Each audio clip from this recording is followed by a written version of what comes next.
Thank you both for joining us. Mieke, well, I've got your bio, but I actually always prefer you to tell me yourself, a bit about you and a bit about your connection to breast cancer. Sure. Is this working? Yes, it sounds like it is. So, hi everyone, I'm Mieke. I'm 51. I live here in Nipaluna, Hobart, and I've lived in Lutruwita, Tasmania all my life, and I absolutely love it here.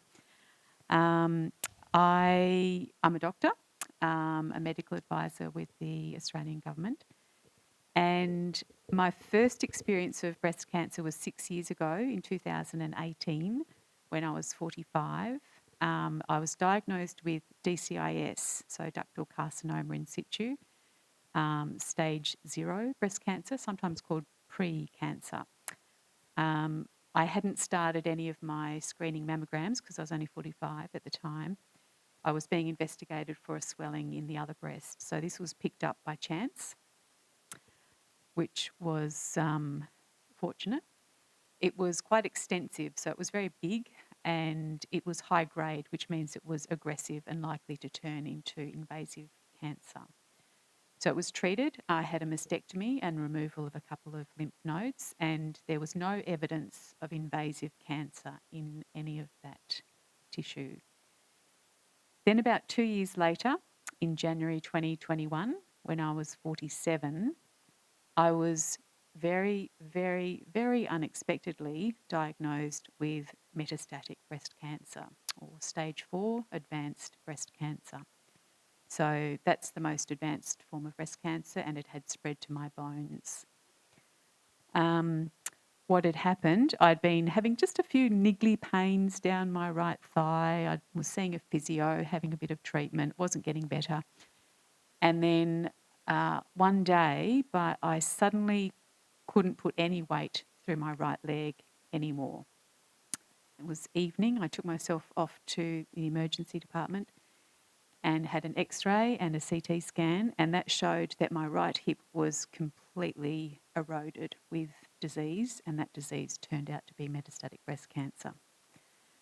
So I was immediately admitted from the emergency department into the hospital, where I stayed for 2 weeks. It was COVID. I was only allowed to nominate 2 visitors for the entire time I was there. I was assessed. I had X-rays, bone scan, PET scan, bone biopsy, everything, you name it. And then I had an emergency hip replacement because the hip was about to fracture. I started treatment for hormone receptor positive metastatic breast cancer. This included being put in straight into menopause. My initial treatment for the cancer was some drugs called palbociclib and letrozole, and denosumab or Xgeva injections. I'll say these names just in case people relate to them. The palbociclib was changed later on to ribociclib, and at one point I briefly but unsuccessfully tried anastrozole instead of the letrozole because of very serious side effects. When I left hospital after 2 weeks, I wasn't allowed to drive. I was still using a wheelie walker to walk, and I physically couldn't manage in my 2-storey home where I live alone. So my family came from interstate, and we rented a wheelchair accessible unit where they looked after me, basically, as I recovered from surgery. And then I had to undergo 2 weeks of daily radiation treatment to the right hip area. So in a single instant, I went from being an independent, middle-aged working woman to being unable to work or live in my home or look after myself, and being totally dependent on my family due to a completely unexpected diagnosis of an advanced incurable cancer. So that's how I have joined this club. The club no one ever wants to join. Just before we come to you, Emma, can I just pick up on one of the interesting aspects of BCNA is the challenges for people living with metastatic disease to feel like they're seen. Before you were diagnosed, where was your mind at around metastatic and your understanding of metastatic? Or Okay, so That's a very good question, and I have a particular angle on this because, so as I mentioned, I'm a doctor. I did my training like over 20 years ago, and so I'll go into just slightly more detail. I was lying on the bed in the cubicle in the emergency department. Um, we'd been looking at the X-ray and CT results and looking and thinking this is not good.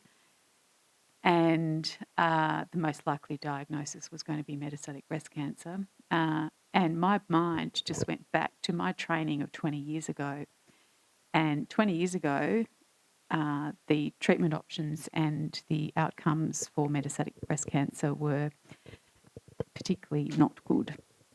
And I remember, so this was like 11 o'clock at night or something, I rang my mother in Melbourne, a retired doctor, and I just remember sobbing on the phone saying, "Mum, this is not good." So I had a lovely, lovely emergency department doctor say to me, "Now, I just need you to know that things have come a long way," because he knew what I was thinking in my mind. Things have come a long way in the management of metastatic breast cancer in recent times. So let's just go one step at a time. And he was lovely. I couldn't have had a better person be there for me at that initial moment.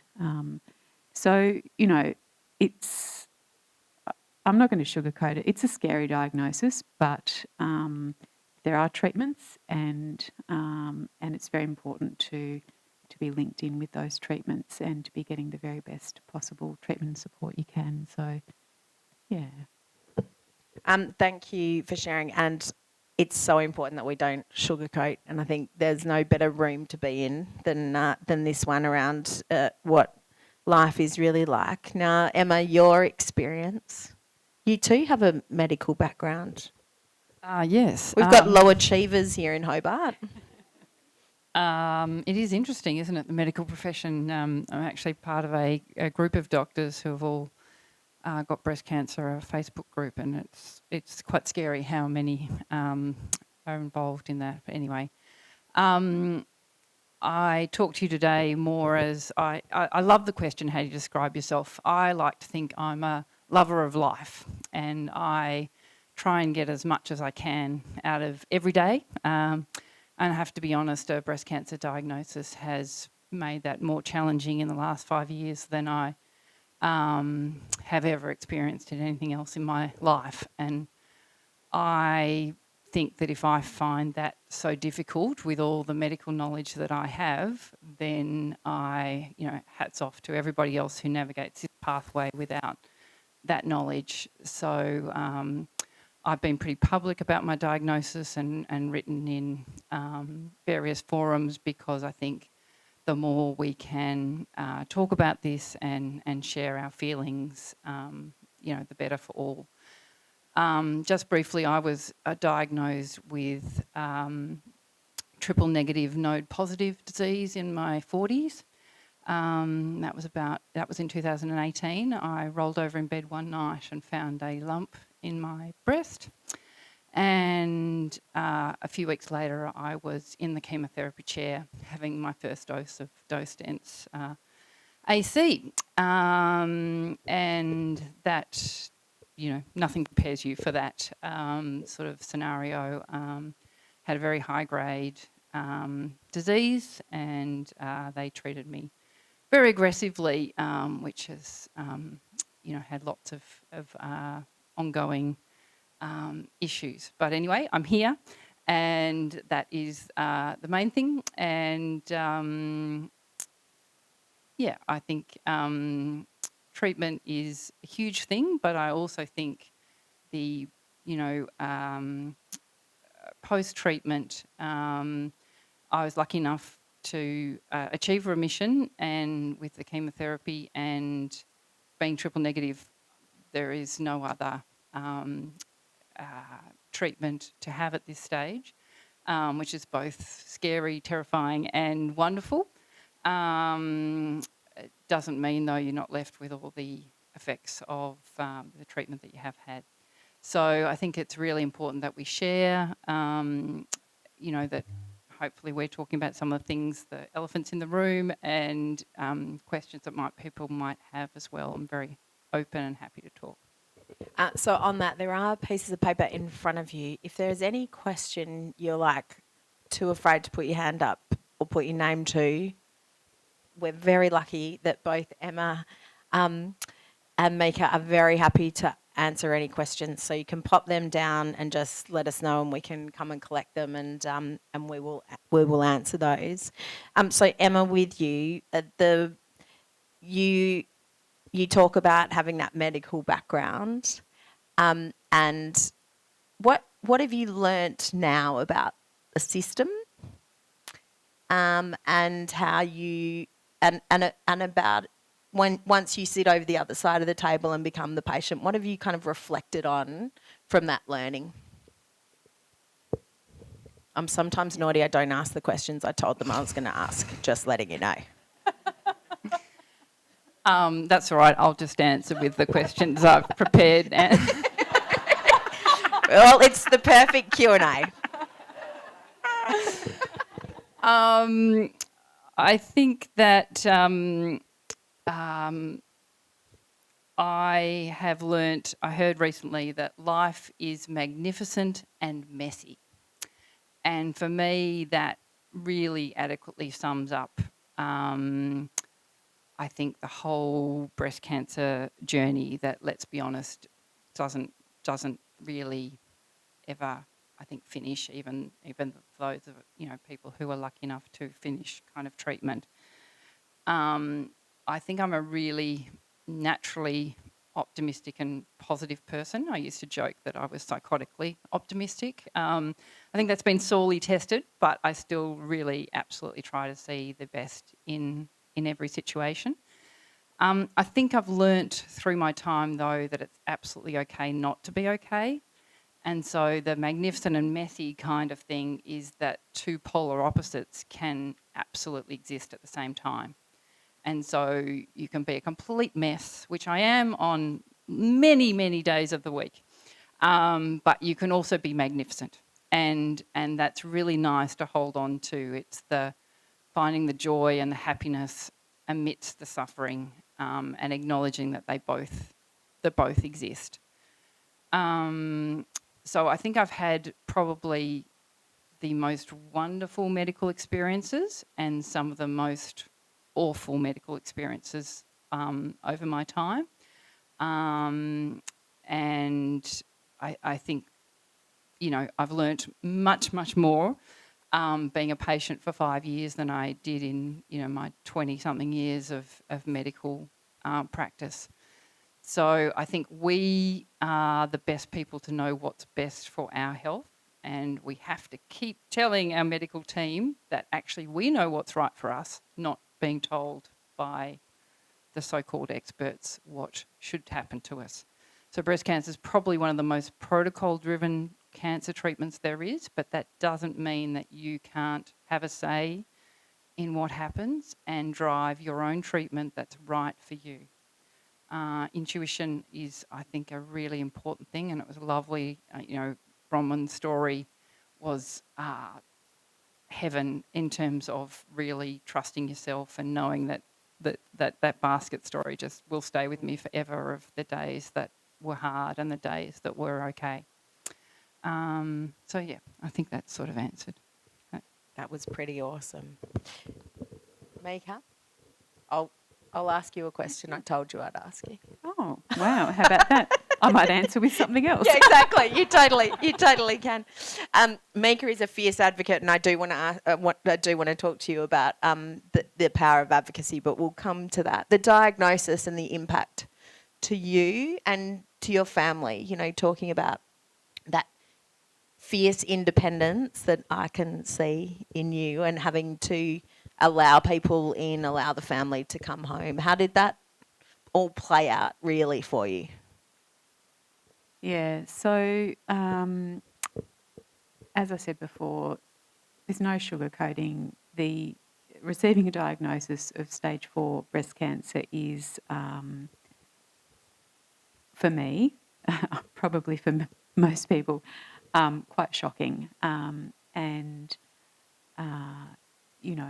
it was distressing at the time. And then since then, it really has affected me in every possible way. So physically, emotionally, psychologically, socially, occupationally, and existentially. And by that, I mean the impact on how I understand the meaning and purpose of my life, because probably most people here know, but just to state it, metastatic breast cancer, there are treatments for it, but it's not curable.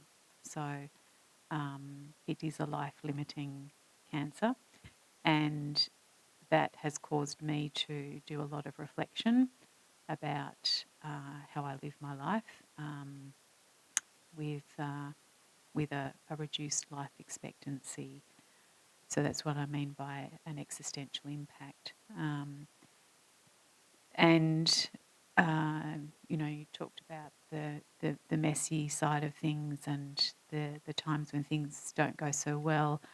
About 6 months after my diagnosis, and to be in a frantic sort of few months of treatment and appointments, and Bronwyn's point about needing a receptionist, I couldn't agree more with. It's utter, it's full on. But about 6 month mark, my family had left to go back to their homes interstate. I was back living in my home. The flurry and intensity of appointments and treatments and things had reduced, and I was completely at a loss, and I just fell into a very deep, dark hole. And it was diagnosed as depression, and I was treated with for depression.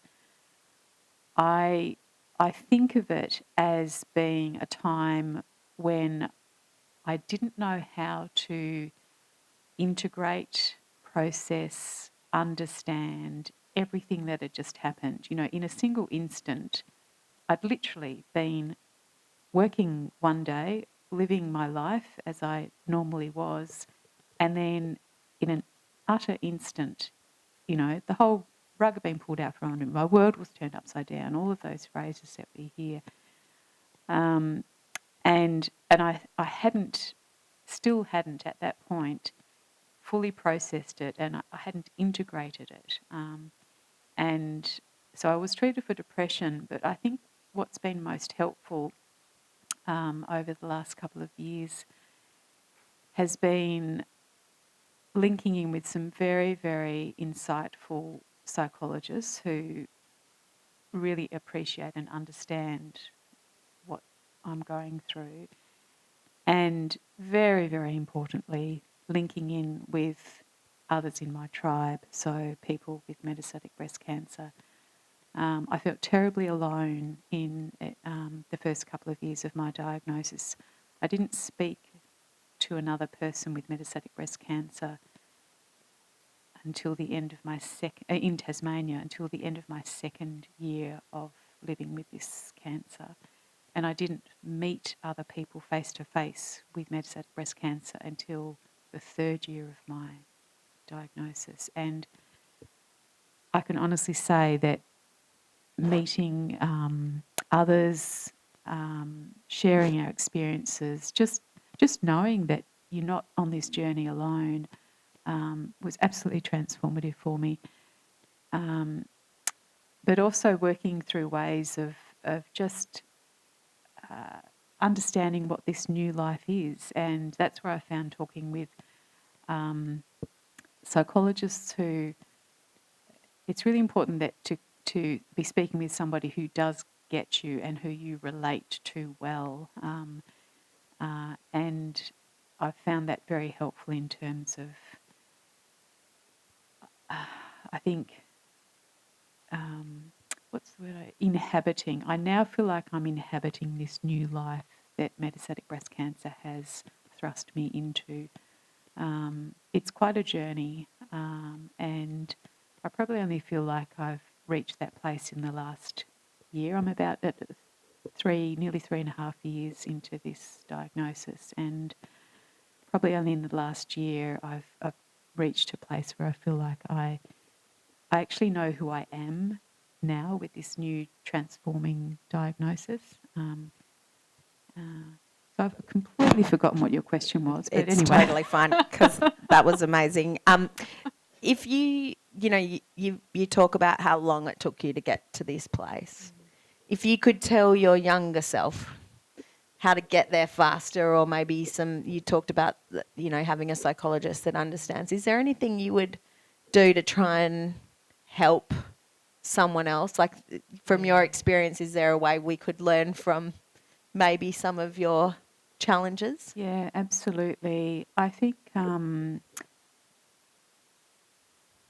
you for that prompt, because I did actually have that written down here. It's what I've actually learnt subsequently is that it's quite well known that at about the 6-month mark after a cancer diagnosis or any other quite significant life-transforming health diagnosis, it's quite common for people to have, it might be called depression or some other adjustment kind of challenge. I think we need to look out for people at that time and realise that it's a very vulnerable moment, and be really vigilant and be looking to find ways to support people at that time, and in ways that work for them. Everybody's different, as we all know, and different things will be helpful for certain people. For me, I wish that I had been able to connect with others earlier, other people with metastatic breast cancer earlier. I think that would have been made a big difference. I think if I had connected earlier with a psychologist who was on the same wavelength as me and had a deep appreciation of my cancer, and I think that would have made a difference earlier. And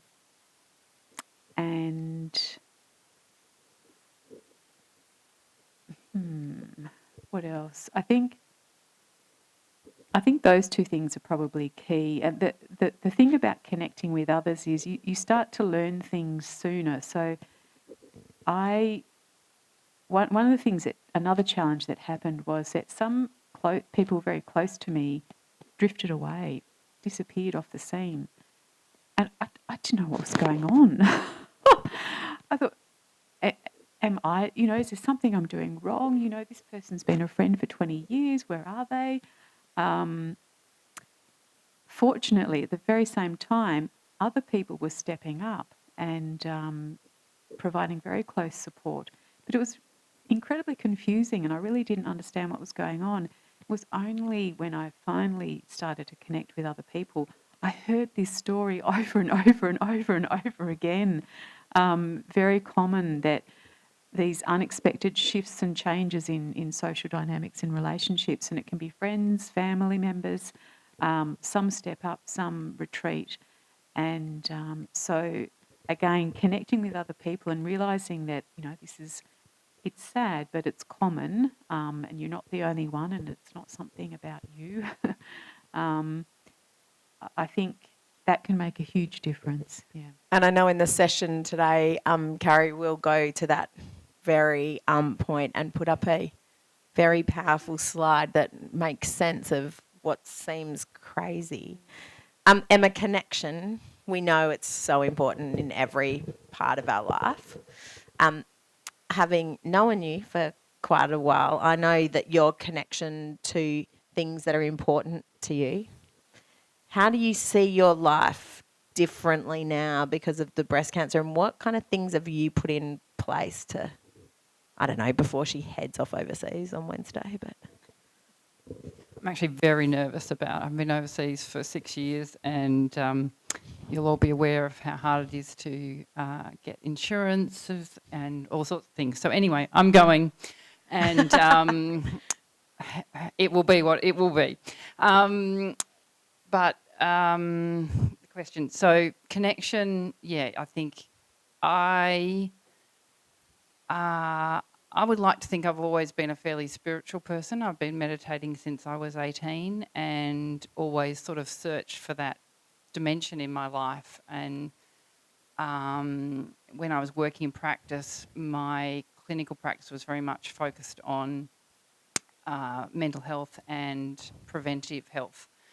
But I think, if I'm totally honest with myself, I had no concept of how hard I was working, how I think I just meditated to cope with the stress of the job and take on more stress, and perhaps wasn't connected to myself and my life and my country the way I would like to be and the way I feel now. I spent a lot of time up on the east coast of Tassie, and probably easy to guess which photo I resonated with. If I can be on a beach with the ocean, then I'm absolutely in my happy place. And I choose to spend quite a lot of time on my own these days. I say to my family, I'm going away for a few days to be a better person when I come back. And it works really well for me. I find I just need lots of alone time to process and cope, and I feel on a slightly different journey, I guess, to a lot of people who are still perhaps on that very busy, fast-paced world, and I feel I want to very consciously step off that and be connected. I don't always succeed, but I try to live a much more, I think, conscious life and connected life. And it's interesting that I've sort of feel like I've been quite public in some ways about my journey, but then I would describe myself as a very private person. But I think one of my true joys through this process is being part of the BCNA family, and I do really call it a family because right from the diagnosis, when I was too scared as a doctor to admit all the shit that was going on in my head from the diagnosis, but I could get onto that online forum anonymously, and the information and the things you could talk about with people who got it was amazing. And then through these information forums, I did one in Launceston a few years ago, and it's just such a joy to meet people and connect. So yeah, I think connection is a really important thing. I so remember Peter Murphy, the late great Peter Murphy, telling me how often she used cancer as her excuse to get out of things she didn't want to do anymore. And Raylene Boyle famously talks about her greatest lessons in life is that now she gets to say no to things, and you say no quickly, and that's what she has taken out of breast cancer. Mieke, I know you get a lot of joy out of music, and in fact, I feel like I might be sitting next to someone who's famous for music, and I didn't even realise it. Where are you finding joy today in your life? Yeah, music is very important to me. I wrote my own epitaph a long time ago, which was, as music be my beating heart, words be breath, air I breathe. So I've played and learnt music all my life. When I was diagnosed with metastatic breast cancer, one of the sort of flashes of thoughts I had was, crap, I can't die just yet. I need to write some more music. And so I have. So for those with metastatic breast cancer here today, in fact, how many are here with metastatic breast cancer here today? Hi, welcome. Nice to meet other members of the tribe. There's an organisation called Dreams to Live For, if you haven't already come across them. They have been established to make sort of so-called dreams come true for people with metastatic cancer. And so when I heard about that, I thought, okay, this is how I'm going to make my music dream happen. And so I had written a piano sonata and another work for piano, and I contacted them and I said, can you please get a really great Australian concert pianist to record this and then get it played on ABC Classic? And the the woman, Louise, kind of like, right, I've never had a request like this before, but we'll see what we can do. And they managed to do it. So my works have been recorded by Tamara Anna Chislovska, who's a well-regarded Australian concert pianist based in Sydney. And those pieces have been played on ABC Classic, where I've also been interviewed. And thank you. And that sort of has given me the courage to then sort of do more of this. So then I had a work for violin recorded last year, and again ABC Classic supported that by broadcasting it, and had a music video created for that, so you can find that on YouTube if you're interested. And then last year I was awarded a composer's commission by ABC Classic to write a new work this year, and that's being recorded in the middle of the year on the ABC Music label. So it's interesting because I would never, ever, ever, ever, ever say I'm glad that I got this diagnosis. Ever.